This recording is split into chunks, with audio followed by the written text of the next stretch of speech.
ସାହିତ୍ୟର ବିଷୟବସ୍ତୁ। ସାହିତ୍ୟର ବିଷୟବସ୍ତୁ ହେଉଛି ଜୀବନ।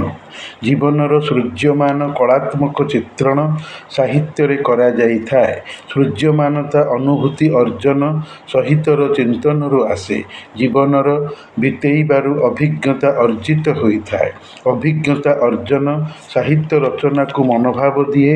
ସାହିତ୍ୟ ଲେଖ ବୋଲି ଅଶ୍ରୁତ ସ୍ୱରରେ କହେ, ଆଉ ସାହିତ୍ୟିକ ଲେଖକ ଲେଖିବାକୁ ପ୍ରସ୍ତୁତ ହୋଇ ବସିଯାଏ। ସାହିତ୍ୟର ବିଷୟବସ୍ତୁ ବା ସବଜେକ୍ଟ ମ୍ୟାଟର ସାହିତ୍ୟର ପ୍ରକାରଭେଦକୁ ଦେଖି ଗଠିତ ହୋଇଥାଏ। ସାହିତ୍ୟର ପ୍ରକାର କବିତା ଅଛି, ଆଉ କାବ୍ୟ। ସାହିତ୍ୟର ବିଷୟବସ୍ତୁ ତଦନୁଯାୟୀ ମନରେ ସ୍ଥିରୀକୃତ ହୋଇଯାଏ କି ମୋତେ କବିତାରେ ଲେଖାଯିବ ବା ଲେଖାଯାଉ।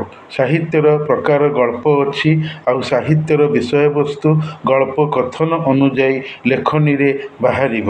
ସାହିତ୍ୟ ତା'ର ନିହିତ ବା ରହିଥିବା ବିଷୟବସ୍ତୁକୁ ନେଇ କଳା ଜଗତରେ ସଜ୍ଜିତ ହୋଇ ନିଜର ସ୍ଥିତି ପ୍ରକାଶେ ନିଜକୁ ଆକୃତିମୟ ବା ସ୍ୱରୂପାୟିତ କରେ। ଆକୃତିରୁ ସାହିତ୍ୟର ଅବସ୍ଥିତି ଦେଖିହୁଏ।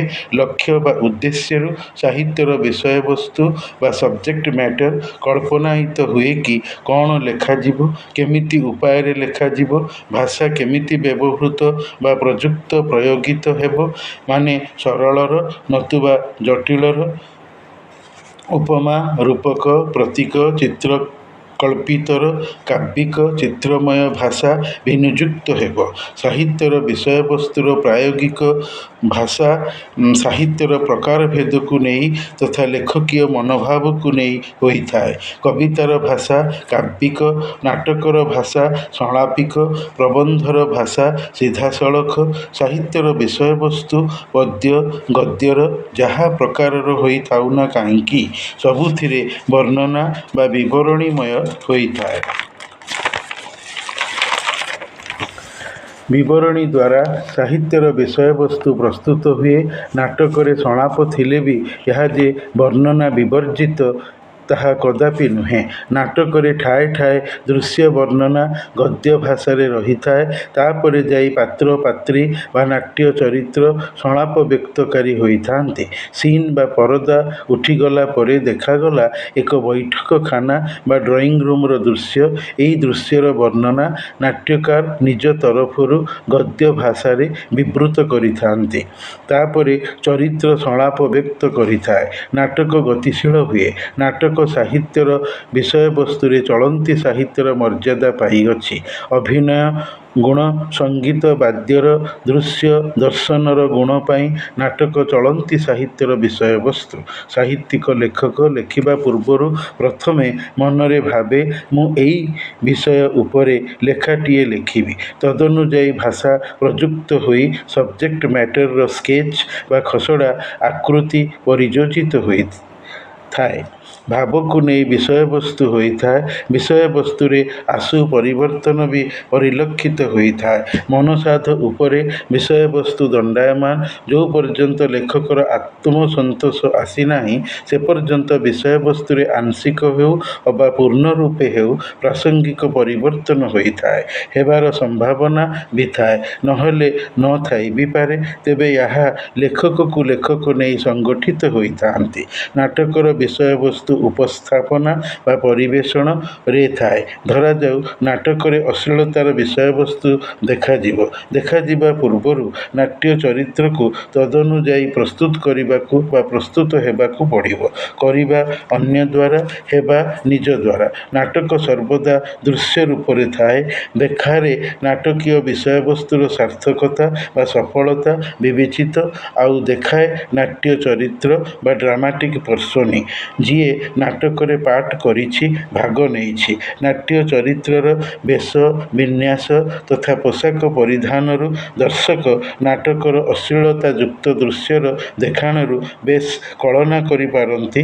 ଦୃଶ୍ୟର ସ୍ଥିତିକୁ ଦୃଶ୍ୟଟି କେମିତି ଅଶ୍ଳୀଳ କରାଇପାରିଛି, ଅଭିନେତା କେମିତି ନିଜକୁ ଦେଖାଇ ପାରୁଛି, ଏକ ଅଖ୍ୟାତନାମା ଯାତ୍ରା ପାର୍ଟିର ସାନ ଜୁନିୟର ପଠାଣ ମିଆଁ ଭିଲେନ୍ ଶରୀରରେ ସୁସ୍ଥ ସବଳ ସ୍ୱାସ୍ଥ୍ୟବାନ ଥାଇ କଳା ରଙ୍ଗର ଖୋଲା ଦେହରେ ପିନ୍ଧିଥାଏ କଳା ଚିକ୍ ଚିକ୍ କରୁଥିବା ସାଟିନ୍ କନାର ଚିପା ଚୁଡ଼ିଦାର ପାଇଜାମା, ଗାଲ ଭର୍ତ୍ତି କଳା ମିଚିମିଚି ଦାଢ଼ି ଓ ଘଞ୍ଚ ବେକ ଭର୍ତ୍ତି କେଶଗୁଚ୍ଛ। ମୁହଁରେ ପାଉଡର ଜିଙ୍କ ବୋଳ, ମୁହଁକୁ ତୀବ୍ର ପ୍ରଖର ଉଜ୍ଜ୍ୱଳ ଆଲୋକ ପଡ଼ି ଚିକ୍ ଚିକ୍ କରାଇଥାଏ। ଆଖିରେ ପାତଳ କଳା, ଉପର ତଳ ପତାରେ ଲାଲି ରଙ୍ଗ ବୋଳ, ଓଠରେ ଲାଲି ଲିପଷ୍ଟିକ୍, ହାତ ଆଙ୍ଗୁଠିରେ ମୁଦି, ଉତ୍ଥିତ ଯୌନାଙ୍ଗ। ନାଟକର ନିର୍ଦ୍ଦେଶକ ଗୁରୁ ଓସ୍ତାଦଙ୍କୁ ଦେହ ବଙ୍କାଇ ନଇଁପଡ଼ି ତାଙ୍କ ପାଦ ଛୁଇଁ ନମସ୍କାର କଲାବେଳେ ହାତରେ ବେତ ବାଡ଼ି ଧରିଥିବା ନାଟ୍ୟଗୁରୁ ତା ମୁହଁରେ କଳା ଢାଙ୍କୁଣୀକୁ ଘୋଡ଼ାଇ ଦେଇ କହିଲେ, ଦର୍ଶକଙ୍କ ସାଙ୍ଗେ କଥା ହବୁ ନାହିଁ, ହେଲେ ବେତ ମାଡ଼ରେ ତୋ ଗାଣ୍ଡି ଫଟେଇ ଦେବି। ପାଖରେ ଠିଆ ହୋଇଥିବା ଦର୍ଶକ ମଧ୍ୟରୁ କେହି କହି ଉଠିଲେ, ତାର ଗାଣ୍ଡି ତ ଆଗରୁ କଣା ହୋଇ ଫାଟିଛି, ନହେଲେ ସେ ଝାଡ଼ା ଫେରୁଛି ପାଡ଼ୁଛି କେମିତି? ଆଉ ଆପଣ କ'ଣ ତାର ଗାଣ୍ଡି ଫଟେଇବେ? ଓଢ଼ଣା ଟେକି ପଠାଣ ସାନ ମିଆଁ ଭିଲେନ୍ ମୁହଁ ବଙ୍କାଇ ଚାହାନ୍ତେ ଦର୍ଶକେ କହିଲେ, ଆବେ ଶଳା, ମୁହଁ ଘୋଡ଼ାଇ ବୋହୂପିଲା ଭଳିଆ ଚୁପ୍ ଚାପ୍ ଠିଆ ହ। ଚାହୁଁଛି ତୋ ଆଖି କଣା କରିଦେବି। ଡାଇଲଗ୍ କ'ଣ ସବୁ କହିବୁ ମନେ ପକା। ଘୋଷା ନ ମନେ ପଡ଼ିଲେ ଡାଇରେକ୍ଟର ତୋ ଗାଣ୍ଡି ବେତ ମାଡ଼ରେ ପଚେଇ ଦେବ।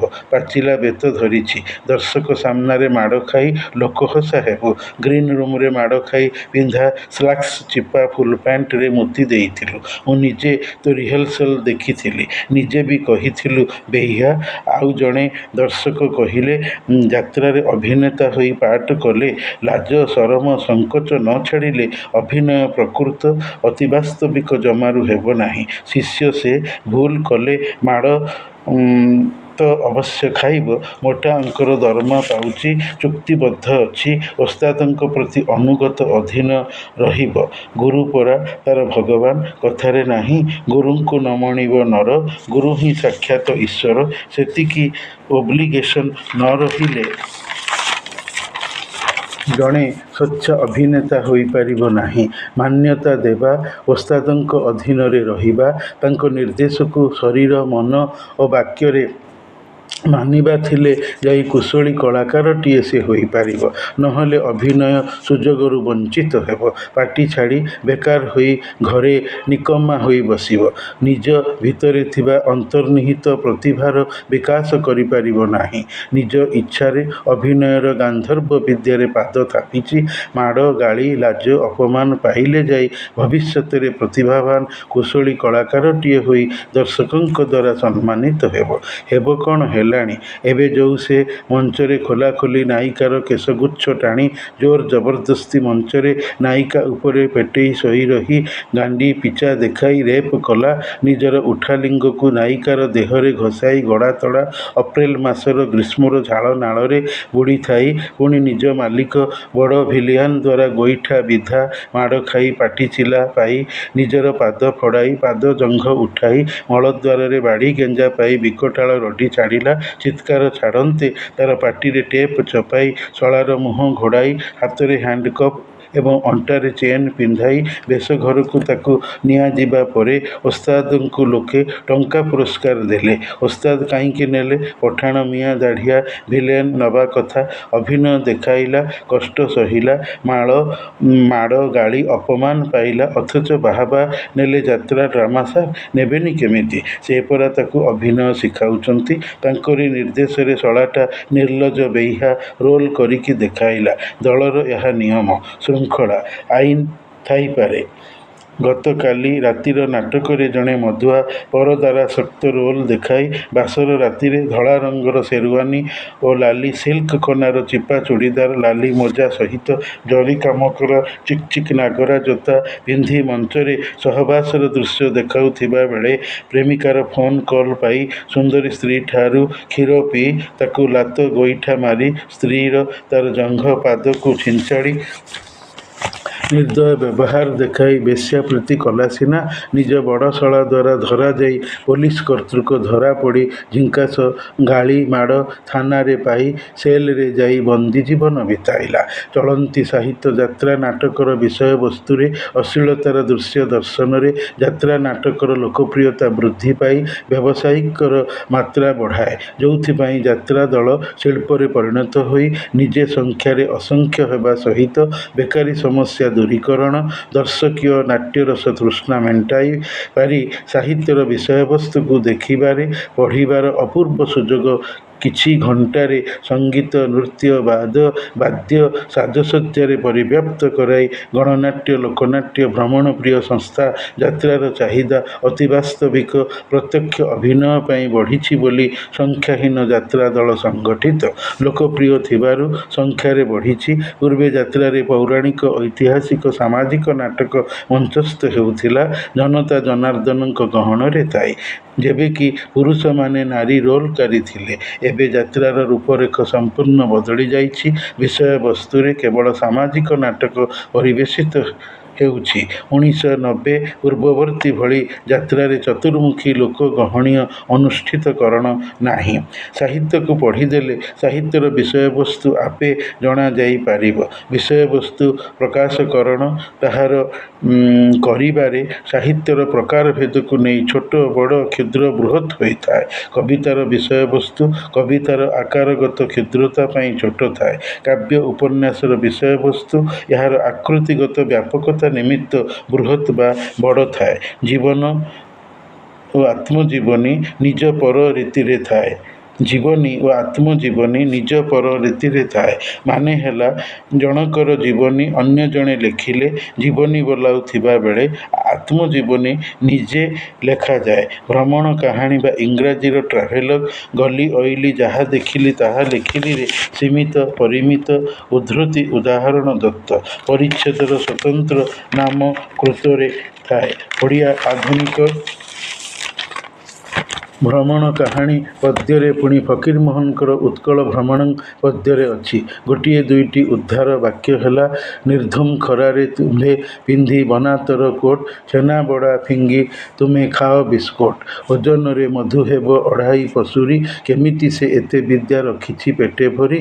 ପୁଣି ଫକୀରମୋହନଙ୍କ ମୁଁ ହାଟବାହୁଡ଼ା କବିତାରେ କବିଙ୍କର ହାଟବୁଲାର ଭ୍ରମଣପ୍ରିୟ ବୃତ୍ତାନ୍ତ ଅଛି। ଦେଖିଲି ସଂସାରେ ବସିଛି ହାଟ, ଲୋକ ଗହଳରେ ନ ମିଳେ ବାଟ, ଦୋକାନ ପସରା ଧାଡ଼ିକି ଧାଡ଼ି, ବାଟ ଦୁଇପାଶ ବସିଛି ମାଡ଼ି, ବୁଲାଇବା ପାଇଁ ଗହକି ମନ, ହାଟୁଆଙ୍କ ଦେଖ କେଡ଼େ ଯତନ, ହାଟୁଆ ବାଟୁଆ ଅଛନ୍ତି ଧାଇଁ, ହାଟେ କିଣା ବିକା କରିବା ପାଇଁ, ହାଟେ ବୁଲି ବୁଲି ଜନ୍ମିଲା ଜ୍ଞାନ, ମୁଁ ମଧ୍ୟ ମେଲିଲି ଗୋଟେ ଦୋକାନ, ଅରଜୁ ଅଛନ୍ତି ଲୋକେ ପଇସା, ମୁଁ ମଧ୍ୟ ପାଇବି କଲି ଭରସା, ମାତ୍ର ଯେ ବିକଇ ବିଦେଶୀ ମାଲ, ଖାଇ ପିଇ ତାର ଫୁଲିଛି ଗାଲ, ଦେଖି ଲାଗିଲାଣି ତାଟଙ୍ଗା ମତେ, ଦେଶୀ ବିଲାତିରେ ପ୍ରଭେଦ ଏତେ, ନାହିଁ ଦେହେ ବଳ ହେଲିଣି ବୁଢ଼ା, ମୋହ ନାମ ଭାଇ ହାଟବାହୁଡ଼ା।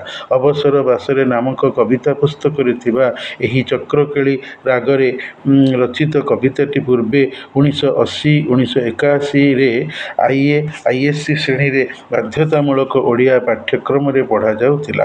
ଅନେକ ବର୍ଷ ଧରି ଉତ୍କଳ ବିଶ୍ୱବିଦ୍ୟାଳୟର କବିତା ସଞ୍ଚୟନ ବହିରେ ଥାଏ। କମଳାକାନ୍ତ ଦାସଙ୍କର ରଚିତ ବାପା ଉପନ୍ୟାସର ବିଷୟବସ୍ତୁ ହେଲା, ବାପା ହୋଇ ଯଦି ପିଲାପିଲିଙ୍କର ଉପଯୁକ୍ତ ଭାର ନେଇପାରିବ ନାହିଁ, ତେବେ ସେଭଳି ତୁଚ୍ଛା ବାପ ହେବାଟା ଧିକ୍। ଉପେନ୍ଦ୍ର କିଶୋର ଦାସଙ୍କର ଏକମାତ୍ର କାଳଜୟୀ କ୍ଲାସିକ୍ ଉପନ୍ୟାସ ମଲାଜହ୍ନ ବାପାର ତୁଚ୍ଛା ଜିଦ୍ ପାଇଁ ଜଣେ ନିରିମାଖୀ ଝିଅର ଜୀବନ କେମିତି ନଷ୍ଟ ହୋଇ ନଈରେ ବୁଡ଼ି ଆତ୍ମହତ୍ୟାର ଶିକାର ହୋଇଛି, ତାହାର କରୁଣାନ୍ତକ ବିବରଣୀ ପ୍ରଦତ୍ତ।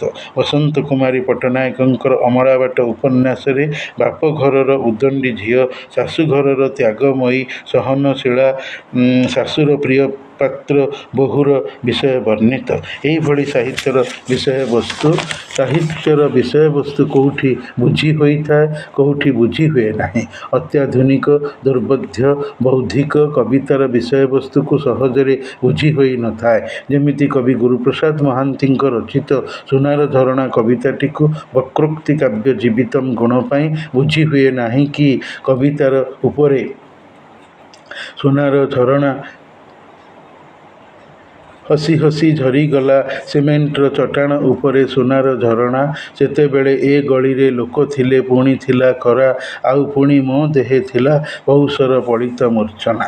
ଆଖିର କପୋତ ମୋର ଆକାଶର ଇସ୍ପାତ ଦେହରେ ବାଧା ପାଇ ଫେରିଆସେ ଏହି ପୃଥିବୀକୁ, ଯେଉଁଠାରେ ତୁମେ କର ପ୍ରତିଦିନ ବିଜନ ପ୍ରତୀକ୍ଷା, ଜରା ମୃତ୍ୟୁ ବ୍ୟାଧି ପୁଣି ଜୀବନର ଅର୍ଥ ବୁଝିବାକୁ। ଆଖିର କପୋତ ମୋର କାଳି ବିରାଡ଼ି ରାଡ଼ି ରାଡ଼ି ପକାଇବି ଚିତ୍ର ବାଡ଼ି, ପଳାଇବୁ ରାଜ୍ୟ ଛାଡ଼ି। ମୃତ୍ୟୁର ଉପକଥା କବି ଶରତଚନ୍ଦ୍ର ପ୍ରଧାନ। ଆଉ ଦିନେ ଟ୍ରେନ ଦର୍ପଣରେ ଆଶ୍ୱିନର ଜହ୍ନ, ଆଉ ତାରା ଗହଣରେ କାଠଯୋଡ଼ି ନଈ ନାଚେ କୁନି ପିଲା ପରି। ଉଚ୍ଚୈଃଶ୍ରବା କବି ଶରତଚନ୍ଦ୍ର ପ୍ରଧାନ। ମୁଁ ତୁମକୁ ଖୋଜୁଥିଲି ସତେଅବା ମଝି ପୋଖରୀରେ ଭାସୁଥିବା ହଂସ ଏକ ଡାକୁଥିଲା ପହୁଞ୍ଚା ହଂସକୁ। ପୋଖରୀର ହୁଡ଼ା ଭାଙ୍ଗି ଯେତେବେଳେ ପାଣି ଆସିଗଲା, ତୁମେ ଫେରି ଚାହିଁଲ ନାହିଁ। କାହା ପାଇଁ ଏତେ ବେଶୀ ଭୟ? ଏବଂ ଓଦା ଶାଳପତ୍ରେ ଚକ୍ ଚକ୍ ଖରା ଝଲସୁଥିଲା। ପଲଟଣ କେତେ ଶୋଇଥିଲେ ସୂର୍ଯ୍ୟମୁହାଁ ହୋଇ। ତାଙ୍କ ନମ୍ବର ପ୍ଲେଟମାନ ପାଲିସରେ ଜଳିଲା ଜଳିଲା। କବିତା ଇନ୍ଦ୍ରଧନୁ ବହି, କେତେ ଦିନର କବିତା ପୁସ୍ତକ, କବି ରମାକାନ୍ତ ରଥ। ଯେତେକ ପଡ଼ିଆ ଜମି, ସବୁ ମିଶି ଗୋଟେ ସଫେଦ ବିଛଣା ଚାଦର, ଯାହାର ଆରମ୍ଭ କାହିଁ ବା ଶେଷ କାହିଁ। ଦୂରରେ ଦିଶୁଛି ଆକାଶ ଆଉ ଜମି ମିଶିବାର ଭ୍ରମ। ତମେ ହେଲେ ଉଡ଼ିଆସ ହେ ମୋ ମାଟିର ବିହଙ୍ଗମ। ମୁଁ ଏଠାରୁ ପାରିବିନି ଘୁଞ୍ଚି, କାଳେ ଜହ୍ନ ବୁଡ଼ିଯିବ, କାଳେ ମୁଁ ଫେରିବା ବେଳେ ସୂର୍ଯ୍ୟାଲୋକେ ବାଟ ନ ଦିଶିବ। କବିତା ଜହ୍ନରାତି, କବିତା ବହି, ଅନେକ କୋଠରୀ, କବି ରମାକାନ୍ତ ରଥ। ଉପରୋକ୍ତ ବୌଦ୍ଧିକ ଦୁର୍ବୋଧ୍ୟ କବିତାର ବିଷୟବସ୍ତୁ ଅଛି, ହେଲେ ବକ୍ରୋକ୍ତି ଭାଷାର ବ୍ୟବହାର ପାଇଁ ସହଜରେ ବିଷୟ ବୁଝି ହେଉନାହିଁ। ପୁଣି ଦୀର୍ଘ ଆକାରର ସାହିତ୍ୟ କୃତିଗୁଡ଼ିକ ଯଥା ଉପନ୍ୟାସ, କାବ୍ୟ, ନାଟକ, ଜୀବନୀ, ଭ୍ରମଣ କାହାଣୀର ବିଷୟଗୁଡ଼ିକ ପଢ଼ିଲେ ବି ସମଗ୍ର ବିଷୟବସ୍ତୁ ସମ୍ପୂର୍ଣ୍ଣ ଟିକିନିଖି ମନେରଖି ହୋଇ ନଥାଏ। କବିତା ତୁଳନାରେ ଏଗୁଡ଼ିକ ଆକାରରେ ଦୀର୍ଘତା ଏବଂ ରଚନାଶୈଳୀର ଭିନ୍ନତା ନିମିତ୍ତ କିଛି ପାଠକ ଆଜିର ସାମୟିକ ଯୁଗରେ କାବ୍ୟ ଉପନ୍ୟାସ ପଢ଼ିବାକୁ ଭଲ ପାଇ ନହାନ୍ତି। ପାଠକମାନଙ୍କର ଏ ପ୍ରକାର ଉଦାସୀନ ଭାବ ଲକ୍ଷ୍ୟ କରି ଉପନ୍ୟାସିକା ନାମରେ କ୍ଷୁଦ୍ର ଉପନ୍ୟାସ ରଚନା କରାଯାଇଛି। ଆଉ କାବ୍ୟ ରଚନାର ନାମଗନ୍ଧ ବି ନାହିଁ। ଗଦ୍ୟ ପ୍ରଧାନ ସାହିତ୍ୟିକ ବିଷୟିକ ଯୁଗରେ କବିତାକୁ ଛାଡ଼ିଦେଲେ କାବ୍ୟ ଲେଖାଯାଉ ନାହିଁ। ବେଳ ବା ସମୟର ଅଭାବ ଯୋଗୁଁ କାବ୍ୟର ବିଷୟବସ୍ତୁ ସାହିତ୍ୟରେ ପରିକଳ୍ପିତ ହେଉନାହିଁ। ଏମିତି ଦେଖିବାକୁ ଗଲେ ସାହିତ୍ୟର ଦୁର୍ବହ ଭାର ବୈଶିଷ୍ଟ୍ୟଯୁକ୍ତ ବିଷୟବସ୍ତୁ ସାହିତ୍ୟ ରଚନା ତଥା ପଠନ କ୍ଷେତ୍ରରେ ନାହିଁ କହିଲେ ଚଳେ। ପୂର୍ବ ଭଳି ସାହିତ୍ୟର ପଢ଼ିବାର ତୃପ୍ତି ପାଠକ ମନରେ ଆଉ ନାହିଁ। ମୋବାଇଲ ବା ଭ୍ରାମ୍ୟମାଣ ପକେଟ ପକା ଚଳିତ ଫୋନ ପାଠକର ସାହିତ୍ୟିକ ବିଷୟବସ୍ତୁ ପଠନ ମୋହ ଅନେକାଂଶରେ କମେଇ ଦେଇଅଛି। ଲୋକେ ଦେଖିବା ନେଇ ବ୍ୟସ୍ତ, ପଢ଼ିବା ନେଇ ବିବ୍ରତ ନୁହନ୍ତି। ସାହିତ୍ୟର ବିଷୟବସ୍ତୁ ଲେଖି ଆସୁଛି ବୋଲି ଲେଖକ ଲେଖୁଛି, ହେଲେ ପଢ଼ିବାର ମାତ୍ରାଧିକ୍ୟତା ନାହିଁ। ଏହାରି ଭିତରେ ସାହିତ୍ୟର ଏପରି ଗୋଟିଏ ଗୋଟିଏ ବିଷୟବସ୍ତୁ ଅଛି, ଯାହାକି ପାଠକର ହୃଦୟକୁ ଥରାଇ ଚହଲାଇ ଦେଇଛି। ଯେମିତି ପ୍ରଫେସର ଶାନ୍ତନୁ କୁମାର ଆଚାର୍ଯ୍ୟଙ୍କର ପ୍ରଥମ ତଥା ସାର୍ଥକ ଭିନ୍ନ ସ୍ୱାଦର ଉପନ୍ୟାସ ନରକିନ୍ନର ଚହଳ ପକାଇ ଦେଇଅଛି ଅତୀତରୁ ନେଇ ଏବେ ଯାକେ। ଜଣେ ଡାକ୍ତରଖାନାର ନଳାରେ ପଡ଼ି କୁଆଁ କୁଆଁ ରାବ ଦେଉଥିବା ଅବୈଧ ଜାରଜ ଶିଶୁ, ଯିଏକି ଜଣେ ଖ୍ରୀଷ୍ଟିଆନ ପାଦ୍ରୀ ବୁଢ଼ା ନଳାରୁ ଛାଣି ନେଇ ସମବେଦନାର ଦୟାର୍ଦ୍ର ଚିତ୍ତରେ ଏକାକୀ ପାଳି ପୋଷି ବଢ଼େଇ ଜର୍ଜ ନାମ ଦେଇ ଦୀର୍ଘ 14 ବର୍ଷ ଧରି ଐଶ୍ୱରିକ ମାନବ ସେବା, ମାଧବ ସେବା ବା service to the mankind, service to the god ତତ୍ତ୍ୱ ଦର୍ଶନ ବଢ଼ାଇ ମରିଗଲା ପରେ ପିଲାଟିର ଜୀବନ ସଂଗ୍ରାମ ଅନୁଭୂତି ଅର୍ଜନ ସହିତ ନର ଭିତରେ ଥିବା ମଣିଷର ବିଚିତ୍ର କିନ୍ନର ଅଜବ ପ୍ରକୃତି ଖୋଜି ଖୋଜି ଅବହେଳିତ ସମାଜ ପାଇଁ ନେତା ସାଜି ପୋଲିସ ଗୁଳିରେ ମରିଯିବା ସଂଗଠିତ କାହାଣୀ ହେଉଛି ନରକିନ୍ନର ଉପନ୍ୟାସ। ସେହିପରି ଗୋପୀନାଥ ମହାନ୍ତି ସାହିତ୍ୟର ବିଷୟବସ୍ତୁ ସଂସ୍ଥାପନରେ ଦିଗ୍ଗଜ ପଣ୍ଡିତ।